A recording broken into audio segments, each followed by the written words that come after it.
Hello guys, good evening all of you.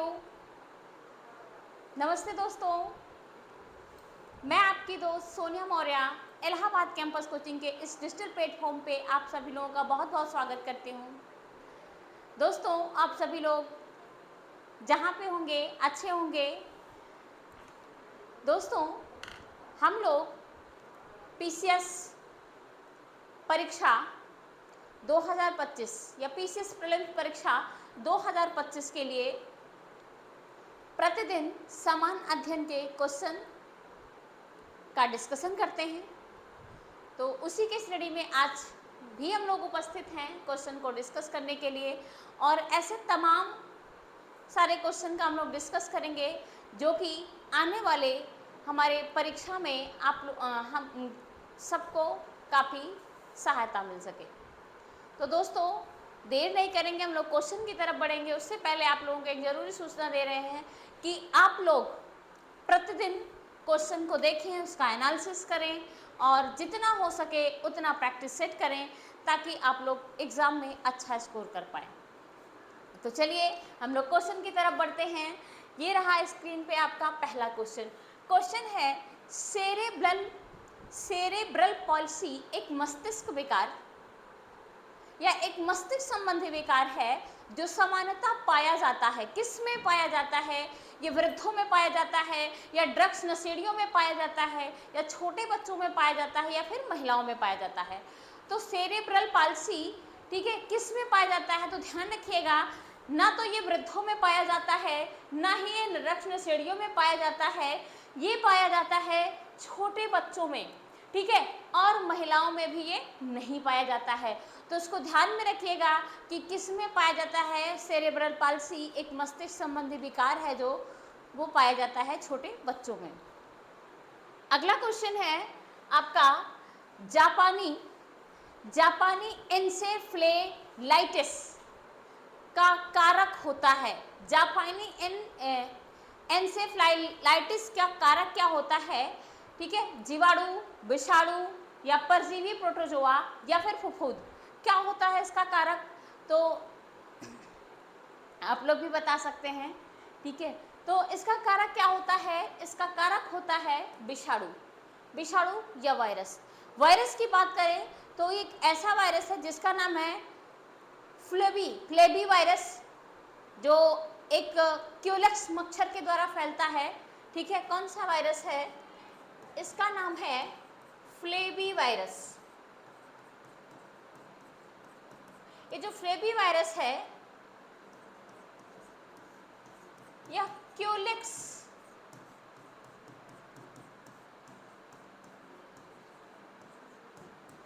मच्छरों के द्वारा फैलता है।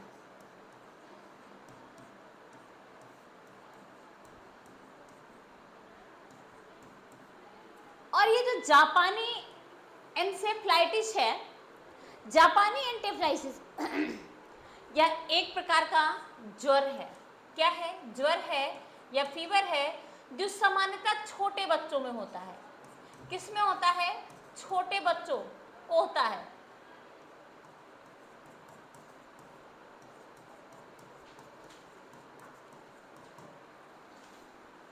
तो इसका सही आंसर क्या होगा? विषाणु या फिर वायरस। अगला क्वेश्चन देखते हैं। ये रहा स्क्रीन पे आपका अगला क्वेश्चन। मैड काऊ रोग का कारक क्या है? ठीक है, जीवाणु, विषाणु, कवक या फिर प्रन्यास। तो मैड काऊ रोग का जो कारक होता है वो होता है प्रन्यास। क्या होता है? प्रन्यास। प्रन्यास क्या होता है? ध्यान रखिएगा, प्रन्यास एक प्रकार का असामान्य प्रोटीन होता है जो तंत्रिका तंत्र, यानी जो काऊ होती है, गाय होती है, उसके तंत्रिका तंत्र को क्या करता है? नुकसान पहुंचाता है या फिर प्रभावित करता है। तो प्रन्यास क्या है? एक प्रकार का असामान्य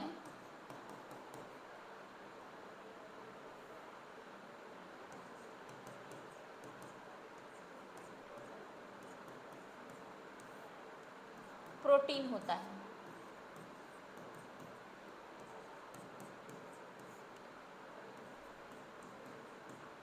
जो तंत्रिका तंत्र को प्रभावित करता है?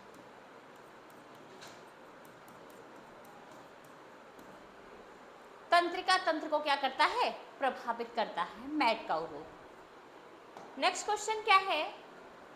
ईईजी, ईईजी से जिस अंग की कार्यप्रणाली प्रकट होती है वो क्या है भाई?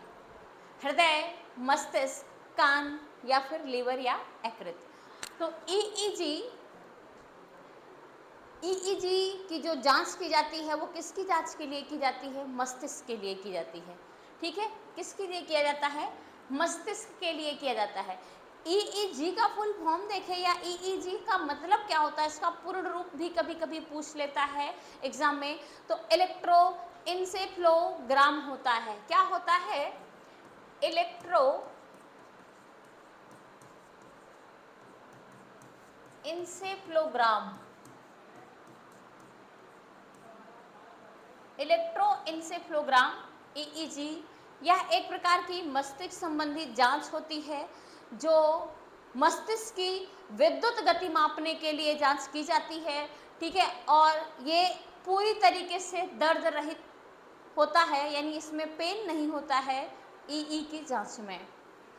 नेक्स्ट क्वेश्चन है आपका, रक्त में निम्न की अधिकतम से बेबी सिंड्रोम नामक बीमारी होती है?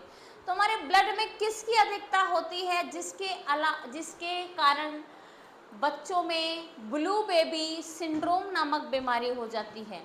तो ध्यान रखिएगा, पहली बात आयरन, लेड, मिथेमोग्लोबिन, नाइट्रेट। तो जब ये बच्चों में पहली बात ब्लू बेबी सिंड्रोम नामक जो बीमारी होती है कैसे होती है, हमेशा ध्यान रखिएगा, जब बच्चा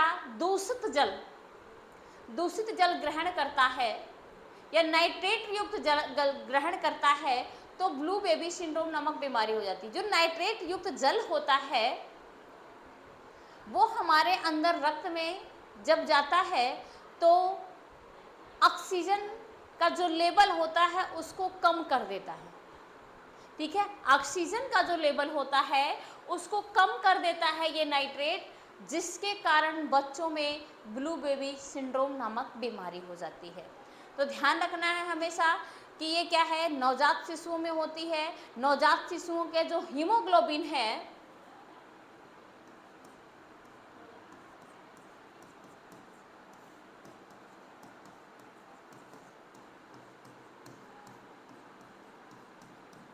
नवजात शिशुओं के हीमोग्लोबिन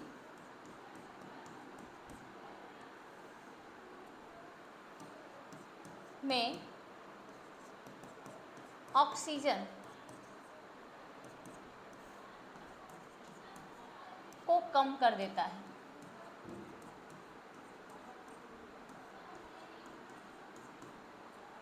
ऑक्सीजन को कम कर देता है जिससे बच्चों में ब्लू बेबी सिंड्रोम नामक बीमारी होती है।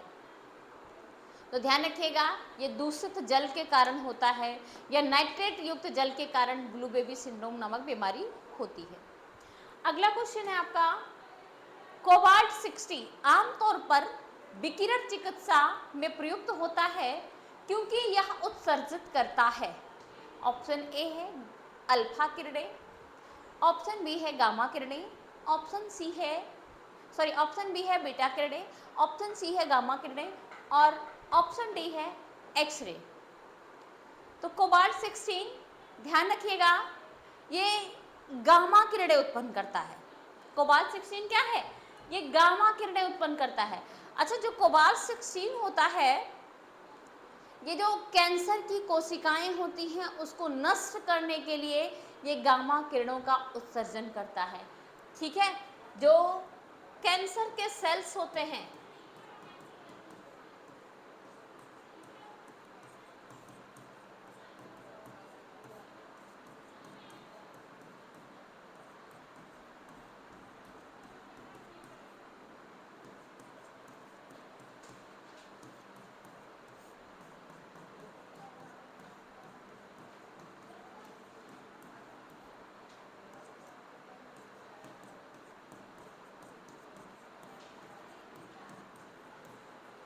तो ये चीज़ ध्यान रखिएगा कि जो भी कैंसर की कोशिकाएं होती हैं उसको नष्ट करने के लिए, ठीक है, कोबाल्ट 16 के थ्रू गामा किरणों का उत्सर्जन किया जाता है, जिससे रेडिएशन दिया जाता है। नेक्स्ट क्वेश्चन है, निम्नलिखित में से किस जोड़े का मिलान सही नहीं है भाई? निम्नलिखित में से किस जोड़े का मिलान सही नहीं है?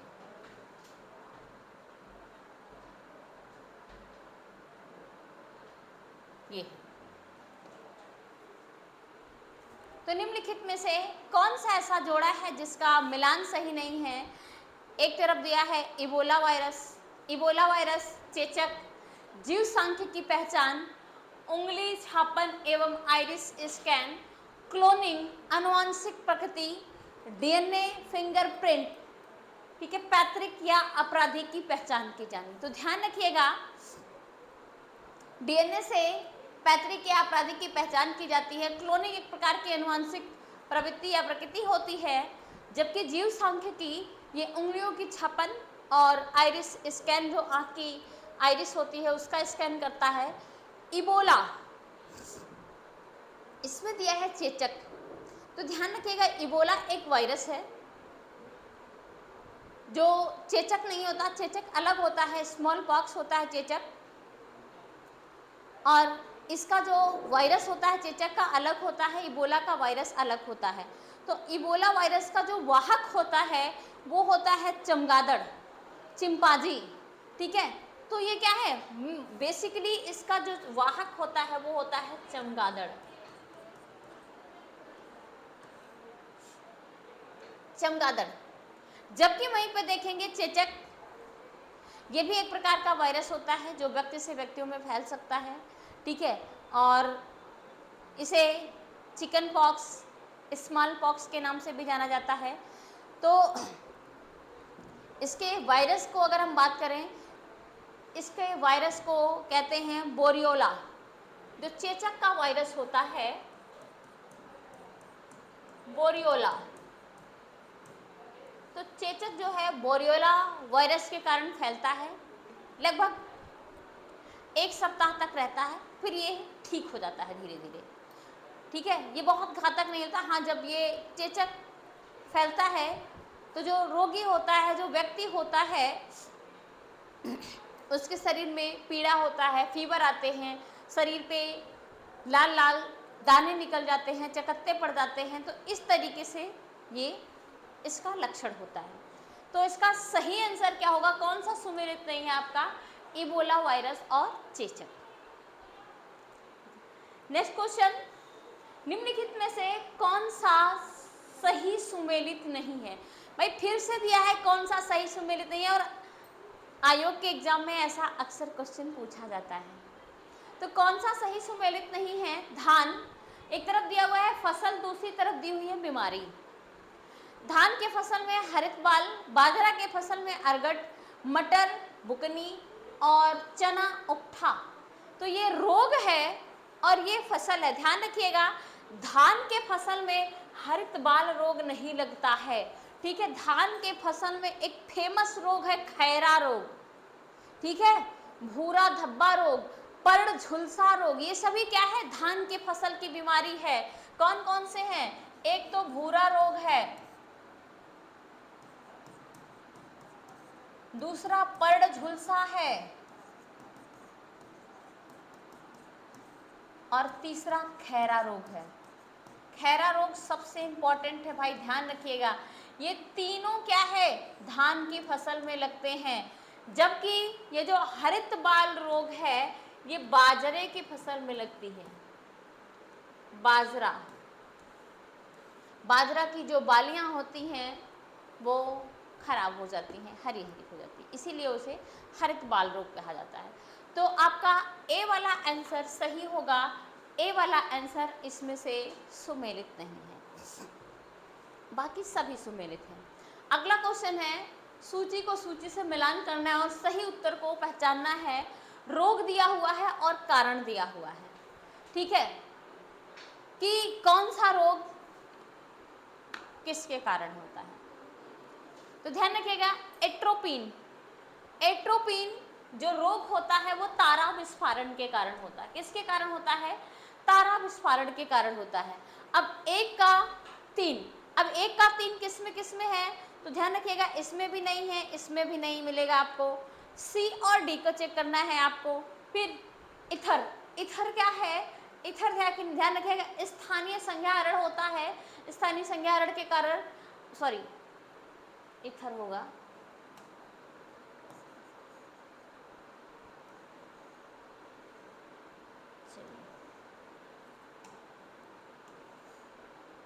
इथर, इथर क्या है?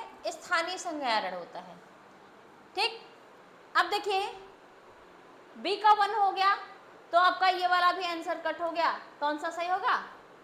डी वाला ऑप्शन, डी वाला ऑप्शन आपका सही होगा। नाइट्रोग्लिसरीन किससे संबंधित है? हृदय की तकलीफ, नाइट्रोग्लिसरीन। और पाइरेथ्रियन ये मच्छर नियंत्रण के लिए यूज किया जाता है। तो इस प्रकार से इसका सही उत्तर क्या होगा? डी होगा। ऐसे ही मिलान करना है। अगला क्वेश्चन देखेंगे, ट्यूमर की पहचान हेतु प्रयुक्त रेडियोधर्मी समस्थानिक, समस्थानिक का मतलब क्या होता है? जो उसके स्थान पे प्रयोग किया जाता है ट्यूमर की पहचान के लिए। तो आयोडीन 131, कोबाल्ट 60, आर्सेनिक 74 और सोडियम 24। तो ध्यान रखिएगा, कोबाल्ट 16 तो अभी हम लोगों ने कैंसर के लिए पढ़ा था और इसकी पहचान कैंसर के लिए की जाती है,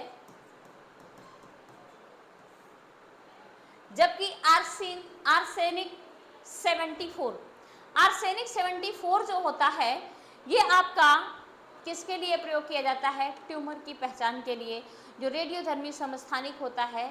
ठीक है, आर्सेनिक 74 का प्रयोग किया जाता है। नेक्स्ट क्वेश्चन है, दूध को पचाने के लिए आवश्यक एंजाइम और लैक्टस मानव शरीर में कितने वर्ष की आयु में लुप्त हो जाती हैं? तो भाई बड़ा अच्छा क्वेश्चन है कि दूध को पचाने के लिए जो आवश्यक रेनिन और लैक्टस एंजाइम होती है मानव शरीर में कितने वर्ष की आयु में लुप्त हो जाती है? ठीक है, 5 वर्ष में, 3 वर्ष में, 6 वर्ष, सॉरी 6 से 15 वर्ष में, या फिर 4 वर्ष में। तो ध्यान रखिएगा, ये 3 वर्ष से स्टार्ट होता है, ये धीरे धीरे खत्म होना 3 वर्ष से स्टार्ट होता है, जबकि ये लगभग 6 से 12 वर्ष, 15 वर्ष तक पूरी तरीके से समाप्त हो जाता है। इसीलिए जो दूध को डाइजेस्ट करने की क्षमता होती है, जैसे जैसे बच्चे बड़े होते हैं वैसे वैसे क्या होता है? कम होता है। तभी जो बच्चे 2 साल के बच्चे 2 लीटर दूध पी जाते हैं, वही बच्चा बड़ा होके 1 लीटर दूध नहीं पी पाता है। 10 साल का बच्चा अगर हो जाए आपका, तो वो 1 लीटर दूध नहीं पीता है। उसमें ये रेनिन क्षमता, जो पचाने वाला एंजाइम है, वो खत्म हो गया भैया, तो कहाँ से पिलाओगे आप? ठीक है, तो इस चीज को ध्यान में रखना है। तो इसका सही आंसर क्या होगा? 6 से लेके 15 वर्ष तक, 6 से लेके 15 वर्ष तक। नेक्स्ट क्वेश्चन, दूध किस बैक्टीरिया के कारण खराब होता है? भाई सबको पता है, एस्परजिलस, एस्परजिलस 2 बार लिख दिया गया है, और स्टेफाइलोकोकस, स्यूडोमोनास, लैक्टोबैसिलस। तो ध्यान रखिएगा, जो दूध आपका खराब हो जाता है वो लैक्टोबैसिलस,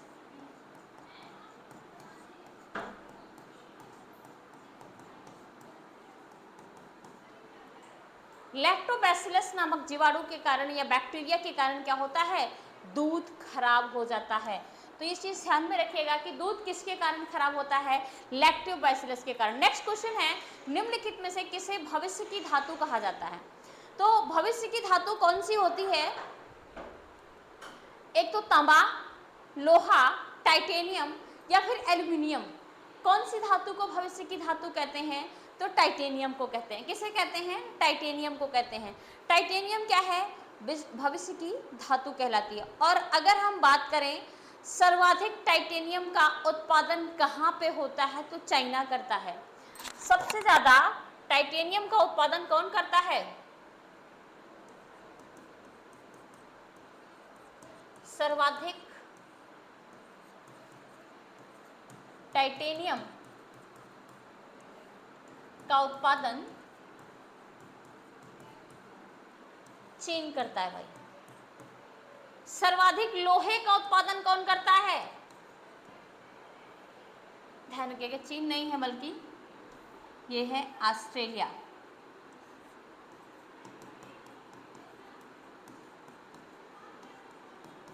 सर्वाधिक लोहे का उत्पादन कौन करता है? ऑस्ट्रेलिया। जबकि सर्वाधिक तांबे का उत्पादन कौन करता है? चिली। सर्वाधिक एल्यूमिनियम का उत्पादन भी चीन करता है। कौन करता है? चीन करता है। तो ध्यान में रखेंगे। और चिली की बात करें तो चिली आपका साउथ अमेरिका में विश्व का सबसे लंबा देश है। ठीक है, ये भी ध्यान में रखेंगे। नेक्स्ट क्वेश्चन की तरफ बढ़ेंगे। क्वेश्चन है रासायनिक तत्वों की आवर्त श्रेणी के बारे में निम्न कथनों पर विचार कीजिए। ठीक है, किसी एक आवर्त के अनुदिश आयनन विभव धीरे धीरे कम होते हैं। बिल्कुल करेक्ट है। तत्वों के किसी एक वर्ग में जैसे जैसे परमाणु भार बढ़ता है, इलेक्ट्रॉन बंधुता कम होती है। ठीक है, तो जैसे जैसे परमाणुओं की संख्या बढ़ती है वैसे वैसे इलेक्ट्रॉन क्या होते हैं? बढ़ते हैं। ठीक, तो ये वाला आपका गलत हो जाएगा और ये वाला सही हो जाएगा। अगला देखते हैं, किसी निर्दिष्ट आवर्त में या किसी निर्दिष्ट आवर्तक श्रेणी में जैसे जैसे परमाणु की संख्या बढ़ती है विद्युत ऋणात्मकता कम होती। ध्यान रखिएगा, विद्युत ऋणात्मकता कम नहीं होती है, विद्युत ऋणात्मकता अधिक होती है। तो इसलिए ये भी ऑप्शन आपका गलत हो जाएगा। तो केवल कौन सा सही होगा? 1। इसमें ऑप्शन में दिया हुआ है केवल एक।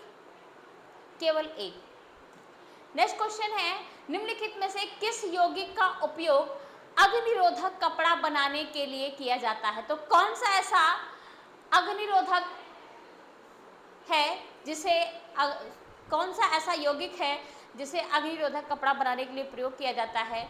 ठीक है, sodium sulphate, magnesium sulphate, ferrous sulphate और एल्यूमिनियम सल्फेट। तो ध्यान रखिएगा, इसका जो सही उत्तर होगा वो होगा एल्यूमिनियम सल्फेट, है ना। एस्बेस्टस और एल्यूमिनियम सल्फेट दो ऐसे यौगिक होते हैं। कौन कौन से? एस्बेस्टस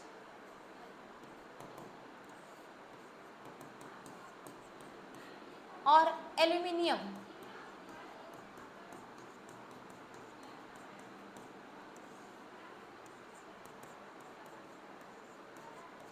एस्बेस्टस और एल्यूमिनियम सल्फेट ये दोनों ही क्या है?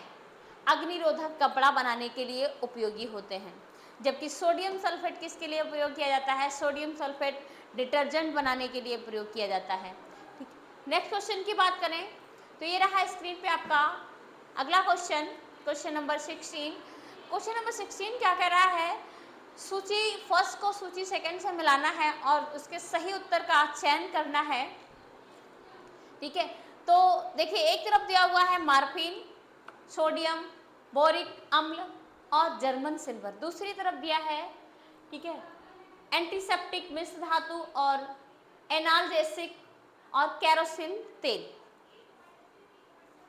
अभी आप मार्फिन की बात करें, मार्फिन और एनाल्जेसिक। मार्फिन एक दर्द निवारक दवा है और सेम चीजें एनाल्जेसिक भी हैं। तो मार्फिन एनाल्जेसिक पहले का तीन किस में है? एक तो ए में है और एक तो डी में है।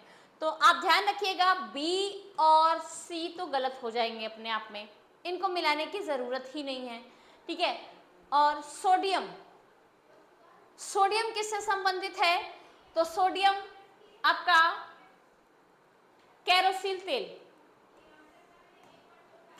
तेल जो 4 हो गया बी का, और इसमें भी दोनों में दिया हुआ है।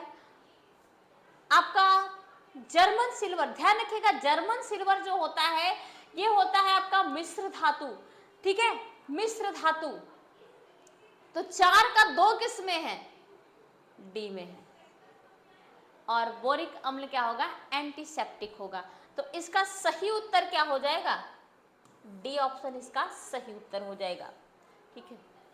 और एक चीज और ध्यान रखिएगा, जर्मन सिल्वर में चांदी का जो प्रतिशत होता है,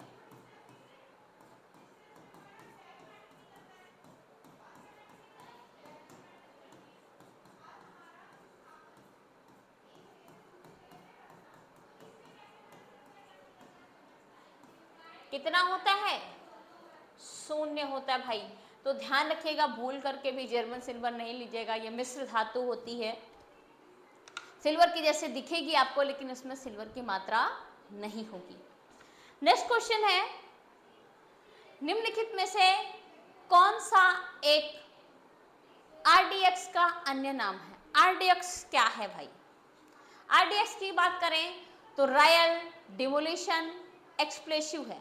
इसको क्या कहते हैं, इसका अन्य नाम या इसका फुल फॉर्म क्या होता है, रायल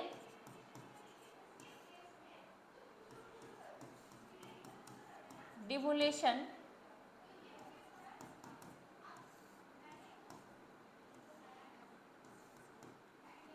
एक्सक्लेसिव।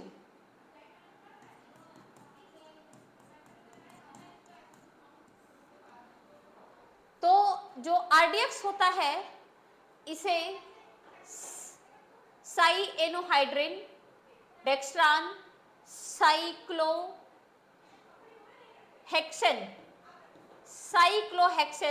या साइक्लोनाइट किस नाम से जाना जाता है। तो ध्यान रखिएगा, इसे एक अन्य नाम से साइक्लोहेक्सेन के नाम से भी जाना जाता है। किसको, आरडीएक्स को, आरडीएक्स को। नेक्स्ट क्वेश्चन की तरफ पढ़ेंगे। नेक्स्ट क्वेश्चन क्या है आपका, किण्वन के पश्चात सबसे व्यापक रूप में मसाले का प्रयोग निम्नलिखित में से क्या तैयार करने के लिए किया जाता है, चीनी, मेथेनॉल, एथेनॉल या फिर गन्ना।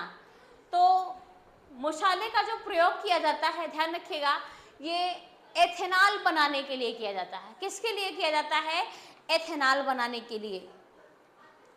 नेक्स्ट क्वेश्चन है आपका, बुलेट प्रूफ जैकेट के निर्माण में किस बहुलक पदार्थ का प्रयोग किया जाता है। जो बुलेट प्रूफ जैकेट बनाया जाता है कौन से पदार्थ का प्रयोग किया जाता है। ऑप्शन ए है नायलॉन, रेयान, केवलर और डेक्रान। तो जो बुलेट प्रूफ जैकेट बनाया जाता है वो केवलर से बनाया जाता है। केवलर क्या होता है, यह एक प्रकार का सिंथेटिक फाइबर होता है।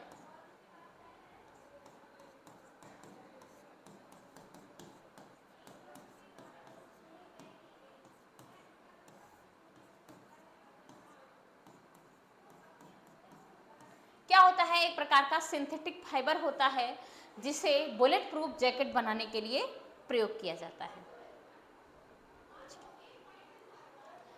नेक्स्ट क्वेश्चन देखेंगे, स्त्रियों की तुलना में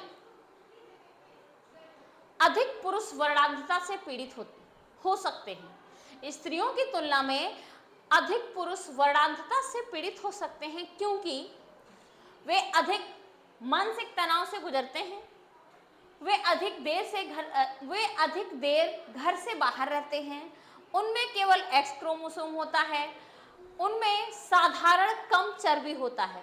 तो ध्यान रखिएगा, जो पुरुष होते हैं, सबसे पहले वर्णांधता क्या होता है, वर्णांधता की बात करें तो वर्णांधता एक कलर ब्लाइंडनेस होता है। इसमें जो रोगी होता है वर्णांधता का, उसको कलर को पहचानने में दिक्कत होती है, खास करके रेड कलर में, ठीक है। और ये एक प्रकार का अनुवांशिक होता है, अनुवांशिक विकार होता है, ठीक है। और इसका सही रीजन क्या है, ठीक है, तो ना तो वो मानसिक तनाव के कारण हो सकता है, ना अधिक घर से देर रहने के कारण हो सकता है। केवल बात की जाए तो जो पुरुष होते हैं उनमें केवल एक्स क्रोमोसोम पाया जाता है, तो इसीलिए ऐसा होता है क्योंकि उनमें वर्णांधता से ये क्या होते हैं, पीड़ित होते हैं। नेक्स्ट क्वेश्चन है, डेंगू बुखार में मानव शरीर में निम्नलिखित में से किसकी कमी होती है भाई। डेंगू बुखार में? प्लेटलेट्स, हीमोग्लोबिन, शर्करा या जल की? तो ध्यान रखिएगा, डेंगू बुखार में प्लेटलेट्स की कमी होती है। किसकी कमी होती है? प्लेटलेट्स की कमी होती है। आप जाते हैं, सबसे पहले तो प्लेटलेट्स ही चेक किया जाता है अगर आपको डेंगू होता है तो।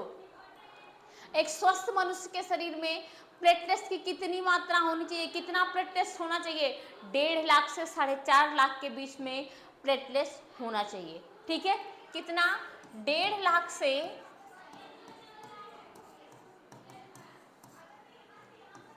4.5 लाख के बीच में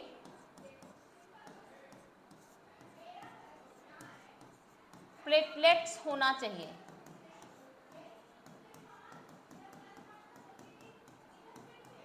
डेढ़ लाख से 4.5 लाख के बीच क्या होना चाहिए? प्लेटलेट्स होना चाहिए। अच्छा, ये जो प्लेटलेट्स है, ये एक स्वस्थ मनुष्य की बात की जा रही है।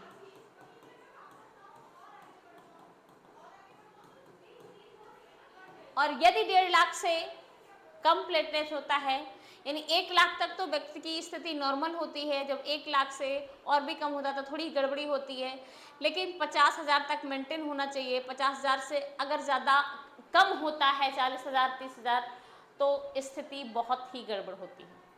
तो इस बात को ध्यान में रखना है, डेंगू बुखार से प्लेटलेट्स की कमी होती है।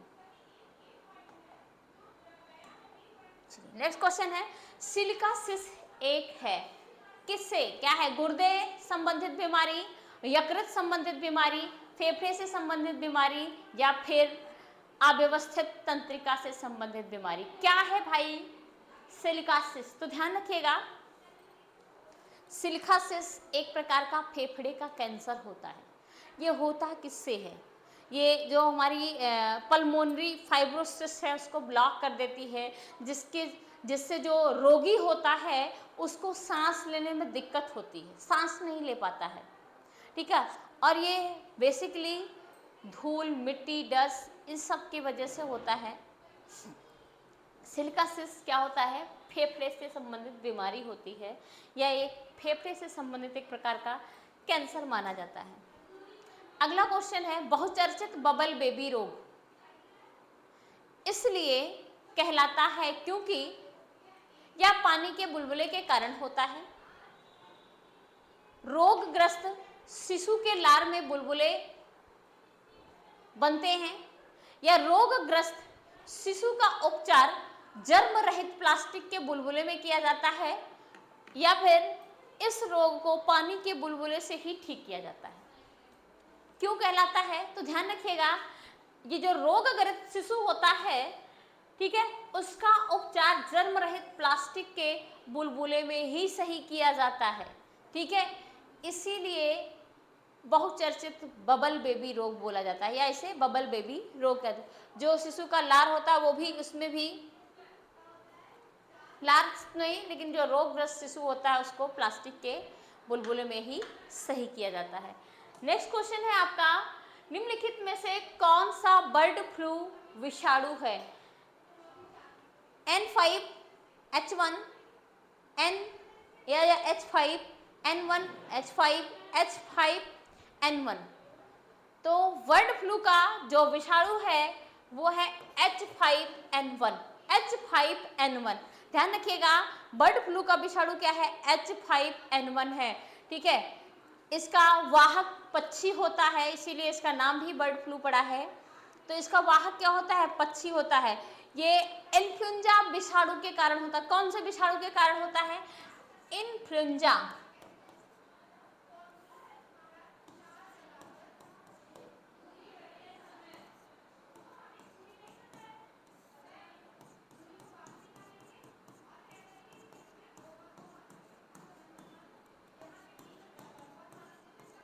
इन्फ्लुएंजा विषाणु के कारण होता है क्या? आपका H5N1। नेक्स्ट क्वेश्चन की तरफ पढ़ेंगे, ओरल सबम्यूकस फाइब्रोसिस बीमारी का कारण क्या है? ओरल सबम्यूकस फाइब्रोसिस बीमारी मदिरापान के कारण होता है, तंबाकू धूम्रपान के कारण होता है, लाल मांस का सेवन करने से होता है, या फिर तंबाकू युक्त गुटखा खाने से होता है? तो ध्यान रखिएगा, जो ओरल फाइब्रोसिस बीमारी होती है, जो व्यक्ति ज़्यादा तंबाकू युक्त गुटखा वगैरह खाते हैं उनको अधिक होती है, ठीक है।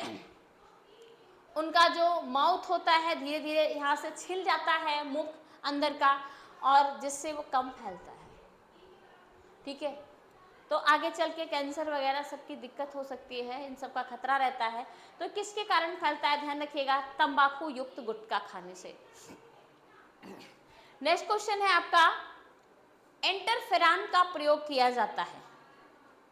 इंटरफेरॉन का प्रयोग किया जाता है किसके नियंत्रण के लिए, टाइफाइड के नियंत्रण के लिए, मधुमेह के नियंत्रण के लिए, कैंसर के नियंत्रण के लिए, या फिर टीबी के नियंत्रण के लिए। तो इंटरफेरॉन का जो प्रयोग किया जाता है, ध्यान रखिएगा, वो कैंसर के नियंत्रण के लिए किया जाता है। लिम्फोकोमा कैंसर या त्वचा कैंसर इससे होता है।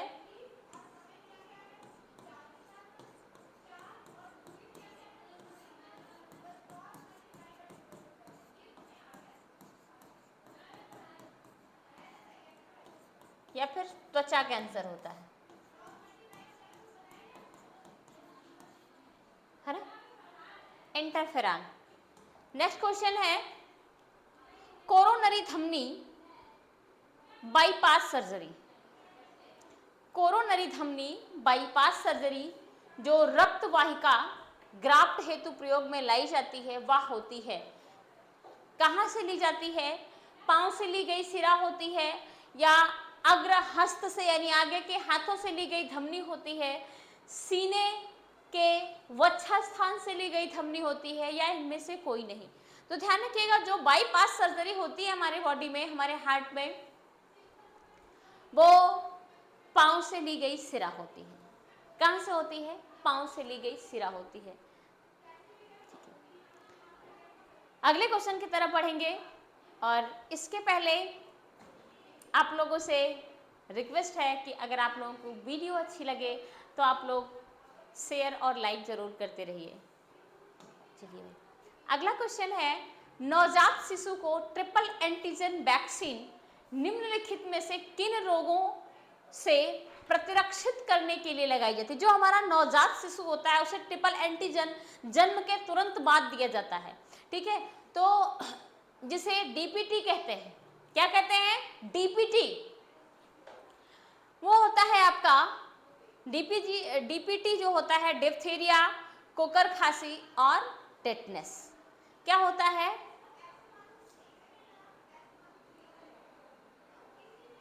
कुकर खांसी, टेटनस और डिप्थीरिया।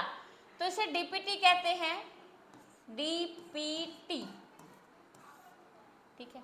डी से डिप्थीरिया, पी से पर्टोसिस यानी कुकर खांसी, और टी से टेटनस। तो ध्यान रखिएगा, पर्टोसिस कुकर खांसी को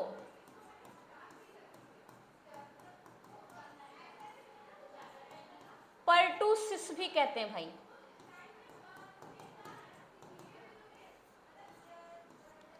कुकर खांसी, जब आप खांसते हैं तो कुछ खांसते समय भौं भौं सी आवाज़ निकलती है, वही कुकर खांसी होती है। तो बच्चों को ट्रिपल एंटीजन दिया जाता है कुकर खांसी के लिए, और टिटनेस के लिए, और डिप्थीरिया के लिए। ध्यान रखिएगा, ये जन्म के तुरंत बाद बच्चों को दिया जाता है, टीका लगता है एक प्रकार का। नेक्स्ट क्वेश्चन है, सूची को सूची के साथ सुमेलित कीजिए, और कूट का प्रयोग करना है। रोग दिया हुआ है और कारण दिया हुआ है। रोग और कारण, किसके कारण कौन सा रोग होता है इसके बारे में देखेंगे। तो ये देखिए आपका खैरा रोग। खैरा रोग किस में लगता है, धान में। खैरा रोग किसके कारण लगता है, किसकी कमी के कारण लगता है, तो जस्ते की कमी के कारण लगता है खैरा रोग, ठीक है। ए का 4, ए का 4 किसी में दिख रहा है, डी ऑप्शन आपका, सीधे टिक कर दीजिए।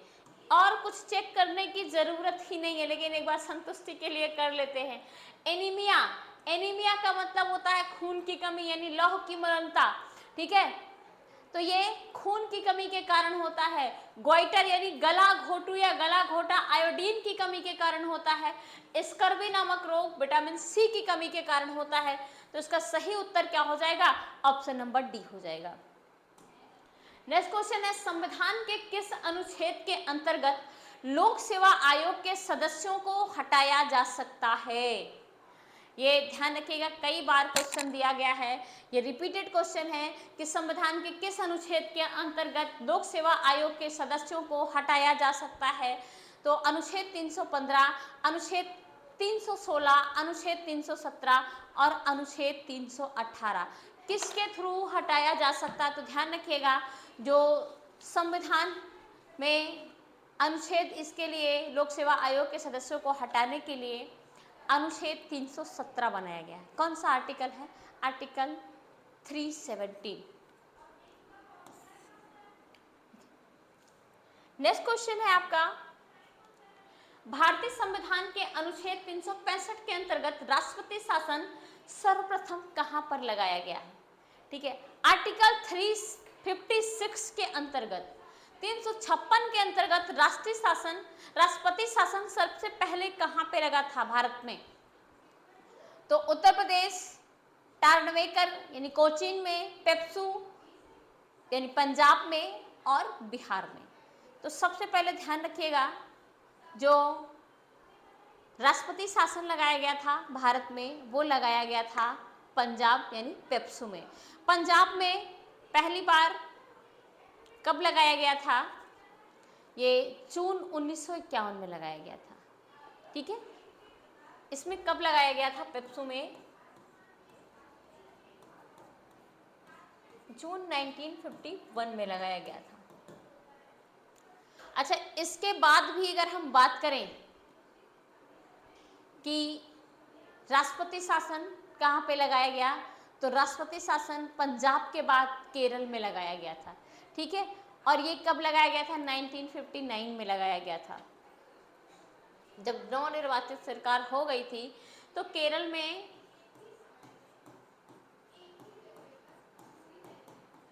पहली बार राष्ट्रपति शासन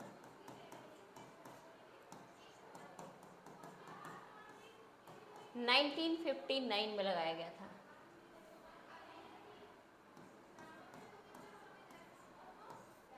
उन्नीस में लगाया गया था। तो ध्यान में रखिएगा, इसका सही उत्तर क्या है? पंजाब का पेप्सू। अगला क्वेश्चन है, भारत में राष्ट्रीय विकास परिषद का गठन कब किया गया, या कब गठित की गई थी? राष्ट्रीय विकास परिषद कब गठित किया गया था?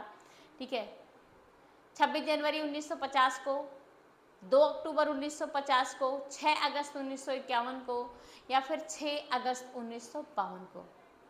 राष्ट्रीय विकास परिषद के गठन की अगर हम बात करें तो इसका गठन 6 अगस्त 1952 को हुआ था। कब हुआ था? 6 अगस्त 1952 को हुआ था। नेक्स्ट क्वेश्चन है आपका, union public service commission, union public संघ लोक सेवा आयोग की पहली महिला अध्यक्ष का नाम बताएं। तो जो यूपीएससी की पहली महिला अध्यक्ष कौन बनी थी? तो ध्यान रखिएगा, रोज मेलियन बैथू बनी थी, है ना। शीला दीक्षित नहीं थी, वीणा मजूमदार नहीं थी, मार्गरेट टलवा भी नहीं थी। ये कौन थी? रोज मैथ्यू। इनका पूरा नाम है रोज मेलियन बैथू। क्या है? रोज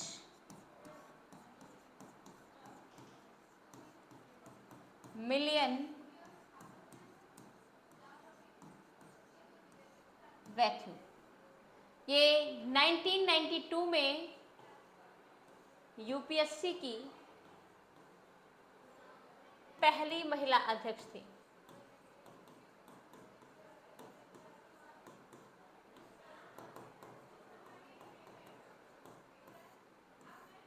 पहली महिला अध्यक्ष बनी थी 1992 में।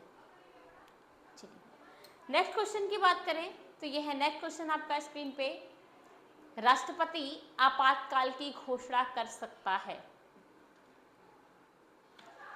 हथियार बंद विद्रोह के आधार पर, बाह्य आक्रमण के आधार पर, युद्ध के आधार पर, या ऊपर वर्णित सभी कारकों के आधार पर। तो ध्यान रखिएगा, राष्ट्रपति आपातकाल की स्थिति की घोषणा हथियारबंद विद्रोह के आधार पर भी कर सकता है, बाह्य आक्रमण के आधार पर भी कर सकता है और युद्ध के आधार पर भी कर सकता है। ठीक है, तो इसका सही उत्तर क्या होगा? ऊपर वर्णित सभी कारकों के आधार पर, ऊपर वर्णित सभी कारकों के आधार पर। नेक्स्ट क्वेश्चन है आपका, भारत का राष्ट्रपति आपात की घोषणा कर सकता है यदि रखता है, यदि खतरा होता है, किससे खतरा होता है? तब भारत का जो राष्ट्रपति होता है वो क्या है? आपातकाल की घोषणा करता है। एक तो बाहरी आक्रमण का खतरा, आंतरिक अशांति का खतरा, सशस्त्र विद्रोह का खतरा या सांप्रदायिक संघर्ष का खतरा। फिर नीचे कोड दिया हुआ है, उसमें आंसर दिया हुआ है 1 और 2, 3 और 4, 2 और 3, 1 और 3। अच्छा, एक नहीं बनाया है, हाँ 3 होना चाहिए यहाँ पे।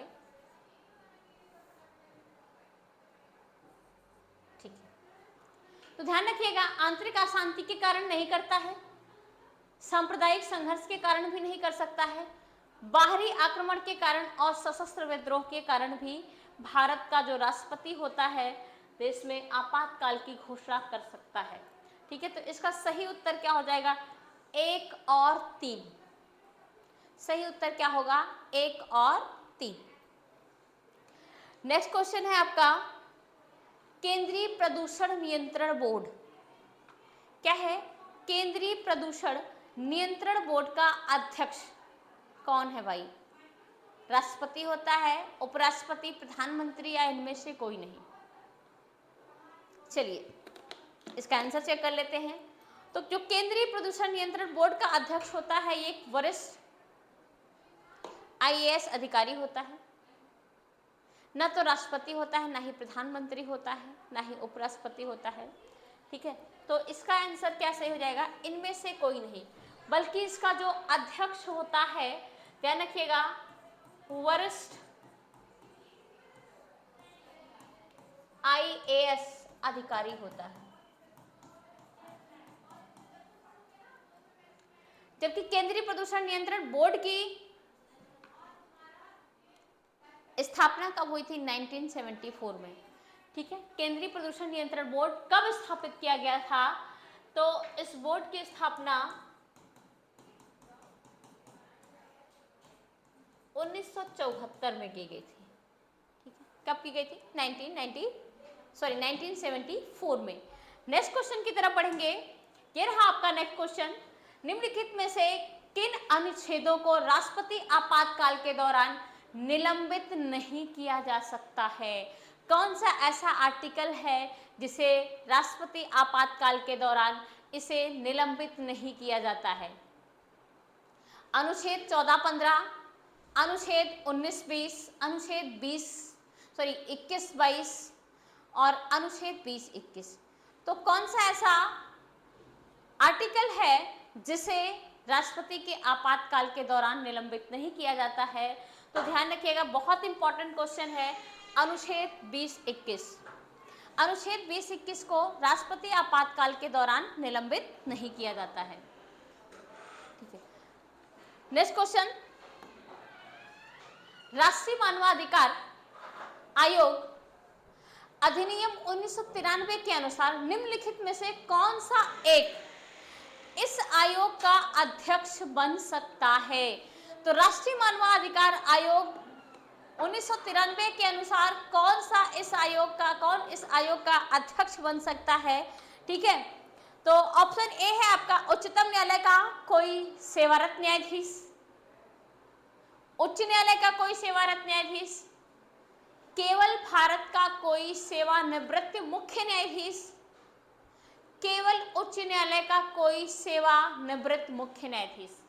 तो ध्यान रखिएगा, जो आपका राष्ट्रीय मानवाधिकार आयोग है, ठीक है, इसका अध्यक्ष अगर कोई बन सकता है तो वो सुप्रीम कोर्ट के कोई सेवानिवृत्त मुख्य न्यायाधीश ही बन सकते हैं। ठीक है, कौन बन सकता है? सुप्रीम कोर्ट के सेवानिवृत्त मुख्य न्यायाधीश बन सकते हैं। तो इसका सही आंसर आपका सी हो जाएगा। नेक्स्ट क्वेश्चन क्या है?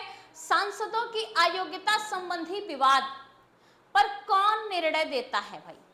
राष्ट्रपति देता है, या संबंधित सांसद देता है, या निर्वाचन आयोग देता है, या फिर निर्वाचन आयोग के परामर्श से राष्ट्रपति देता है? तो जो सांसदों की अयोग्यता है, सांसदों की अयोग्यता, ध्यान रखिएगा, निर्वाचन आयोग के परामर्श से राष्ट्रपति ही दे सकता है अनुच्छेद 103 के तहत। ठीक है, क्या है, किस आर्टिकल के थ्रू दे सकता है राष्ट्रपति? तो अनुच्छेद 103 के तहत, अनुच्छेद 103 के तहत। नेक्स्ट क्वेश्चन है आपका, उच्च न्यायालय की परमादेश जारी करने की शक्ति के अंतर्गत आते हैं संवैधानिक अधिकार, सांविधिक अधिकार, मौलिक अधिकार, या उपरोक्त में सभी अधिकार? तो ध्यान रखिएगा, सबसे पहले तो उच्च न्यायालय जो परमादेश जारी करने की शक्ति है उच्च न्यायालय की, किस आर्टिकल के थ्रू आती है? तो वो अनुच्छेद 226 के अंतर्गत आती है। अनुच्छेद 226 के थ्रू के तहत हाई कोर्ट को रिट जारी करने की शक्ति होती है। जबकि सुप्रीम कोर्ट की बात करें, वहीं पे सुप्रीम कोर्ट इसको रिट जारी करने की शक्ति किस आर्टिकल के थ्रू होता है?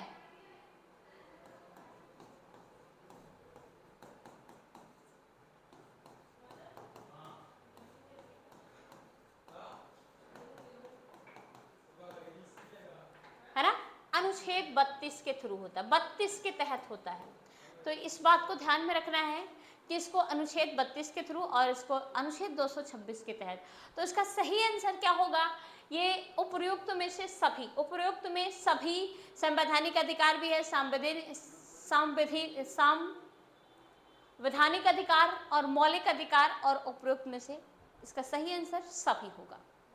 अगला क्वेश्चन देखते हैं, भारत में कौन एकमात्र राज्य है जहां समान सिविल कोड लागू है? तो भारत में वो कौन सा राज्य है जहां आज भी समान सिविल कोड लागू है? जम्मू कश्मीर, मिजोरम, नागालैंड और गोवा। कौन सा स्टेट है जहां पे समान सिविल, है ना, समान नागरिक संहिता या समान सिविल कोड लागू है? तो ध्यान रखिएगा, वर्तमान में अभी ये गोवा में लागू है, 1961 से लेके आज तक अभी बरकरार है। तो कौन सा इसका सही आंसर होगा? गोवा। कब यहाँ पे लगाया गया था? 1961 से आज तक, 1961 से लेके आज तक लागू है। नेक्स्ट क्वेश्चन है, निम्न उच्च न्यायालयों में से किस उच्च न्यायालय की सबसे अधिक बेंचें हैं? वो कौन सा उच्च न्यायालय है जिसकी सबसे अधिक बेंचें हैं? कलकत्ता उच्च न्यायालय, मध्य प्रदेश उच्च न्यायालय, बंबई उच्च न्यायालय, और उपर्युक्त में से कोई नहीं? तो ध्यान रखिएगा कि जो इसका सही आंसर होगा वो होगा उपरोक्त में से कोई नहीं। ठीक है, उपरोक्त में से कोई नहीं। ठीक है, अगर हम बात करें सबसे अधिक बेंचें की, तो इलाहाबाद उच्च न्यायालय, प्रयागराज भी अब कहा जाने लगा, इलाहाबाद उच्च न्यायालय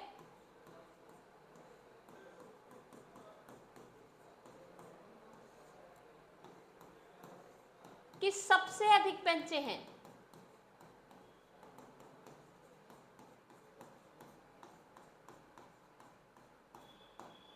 सबसे अधिक बेंचें की बात करें तो यहाँ पे जो कुल न्यायाधीशों की संख्या या कुल सीटों की संख्या,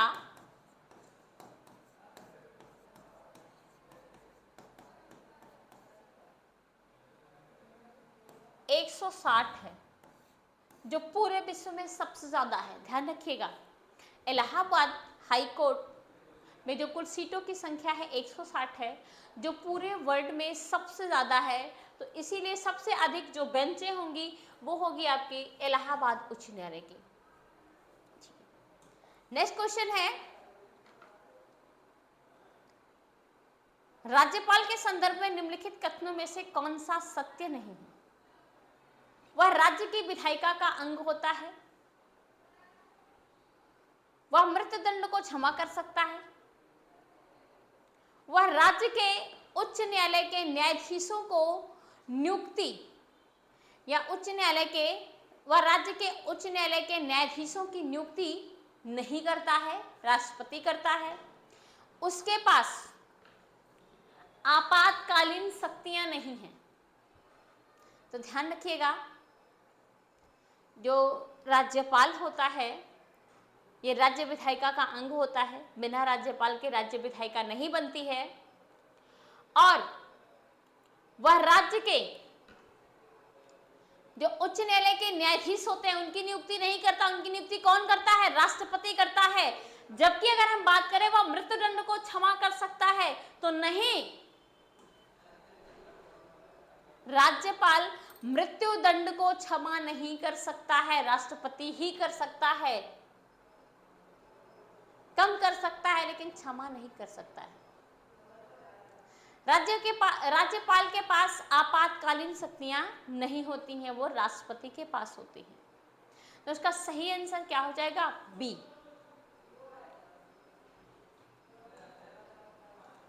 संसद के अधिकारियों में सम्मिलित हैं, संसद के अधिकारियों में सम्मिलित हैं लोकसभा के अध्यक्ष, लोकसभा के उपाध्यक्ष, लोकसभा के महासचिव या राज्यसभा के अध्यक्ष। कौन सा सही होगा? नीचे दिए गए कोड का उत्तर करके, है ना, कोड का चयन करके उत्तर देना है। कौन सा इसमें से सही है? ऑप्शन ए है केवल 1 और 2, ऑप्शन बी है 1, 2 और 3, ऑप्शन सी है 1, 3 और 4, ऑप्शन डी है सभी चारों। तो ध्यान रखिएगा कि जो लोक संसद के अधिकारी होते हैं इनमें लोकसभा अध्यक्ष भी होता है, उपाध्यक्ष भी होता है, लोकसभा के महासचिव भी होते हैं और राज्यसभा के अध्यक्ष भी होते हैं। तो इसका सही उत्तर क्या हो जाएगा? डी। नेक्स्ट क्वेश्चन है, उच्च न्यायालय के सेवानिवृत्त जज की पेंशन कहां से दी जाती है? जो उच्च न्यायालय के सेवानिवृत्त न्यायाधीश होते हैं, जज होते हैं, उनको पेंशन कहां से दी जाती है? भारत की संचित निधि से, राज्य की संचित निधि से जहां से उसने अंतिम सेवा की हो, या विभिन्न राज्यों की संचित निधि से जहां उसने अंतिम सेवा किया हो या जहां उन्होंने सेवा की है, भारत की आकस्मिक निधि से। तो ध्यान रखिएगा, जो उच्च न्यायालय के जज होते हैं उनको पेंशन भारत की संचित निधि से दिया जाता है। कहां से दिया जाता है? भारत की संचित निधि से दिया जाता है।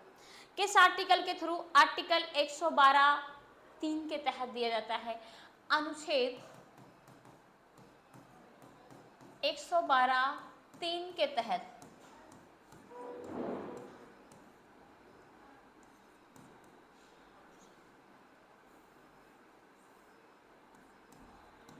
हाई कोर्ट के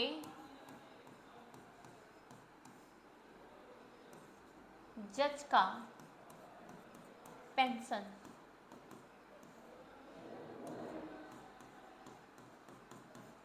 तो जो हाई कोर्ट के जज होते हैं उनको पेंशन भारत की संचित निधि से दिया जाता है। नेक्स्ट क्वेश्चन है आपका, किसी राज्य के राज्यपाल द्वारा जारी ऑर्डिनेंस का अनुमोदन होना आवश्यक है। तो जो राज्य का राज्यपाल है उसके द्वारा जो ऑर्डिनेंस का अनुमोदन जारी होता है आवश्यक है राष्ट्रपति के द्वारा, राज्य की विधायिका के द्वारा, राज्य के मंत्रियों की काउंसिलिंग द्वारा या उपर्युक्त में से कोई नहीं। तो ध्यान रखिएगा, जो राज्य के राज्यपाल हैं उनके द्वारा जो ऑर्डिनेंस जारी होता है उस पे जो अनुमोदन होना आवश्यक होता है राज्य की विधान पालिका का होता है, ठीक है, या राज्य की विधायिका का होता है। किसका होता है? राज्य की विधायिका का अनुमोदन किया जाता है, ठीक है। नेक्स्ट क्वेश्चन है आपका, सरकारिया आयोग निम्नलिखित में से संबंधों में से किसकी समीक्षा हेतु स्थापित किया गया? सरकारिया आयोग किससे संबंधित किया जाता है? तो ध्यान रखिएगा, सरकारिया आयोग केंद्र तथा राज्यों के मध्य संबंध से होता है। नेक्स्ट क्वेश्चन है आपका, यदि किसी राज्य की विधानसभा का अध्यक्ष स्पीकर पद त्यागना चाहे तो अपना त्यागपत्र, अपना त्यागपत्र किसको दे सकता है? तो अपना त्यागपत्र उपाध्यक्ष को दे सकता है। किसको दे सकता है? उपाध्यक्ष को दे सकता है। नेक्स्ट क्वेश्चन है आपका, क्या संविधान के अंतर्गत भारतीय संघ के राज्य विदेशी ऋण सीधे लेने की शक्ति रखते हैं? तो ध्यान रखिएगा, इसका हाँ नहीं या केवल अंतरराष्ट्रीय संगठनों में या हाँ, ठीक है। तो इसका सीधा सीधा आंसर होगा कि नहीं, नहीं। बस अगला क्वेश्चन है आपका, निम्न में से या निम्न करों में से कौन सा कर संघ के द्वारा लगाया जाता है तथा वसूला जाता है किंतु संघ तथा राज्यों में बांटा जाता है? कारपोरेशन कर, कृषि आय के अतिरिक्त कर, रेलवे पर किराए के भाड़े का कर या कस्टम कर? तो ध्यान रखिएगा, कस्टम कर, कस्टम ड्यूटी या कस्टम कर ऐसा कर है जो संघ के द्वारा लगाया जाता है और वसूला जाता है तथा राज्य और संघ में बांटा जाता है। तो इसका सही उत्तर क्या होगा? कस्टम ड्यूटी या कस्टम कर। तो दोस्तों आज हम लोग यहीं तक रखते हैं और फिर मिलेंगे हम लोग कुछ क्वेश्चन के साथ अगले पार्ट में। Thank you. अगर आप लोगों को अच्छा लगे तो आप लोग चैनल को लाइक ज़रूर करिएगा।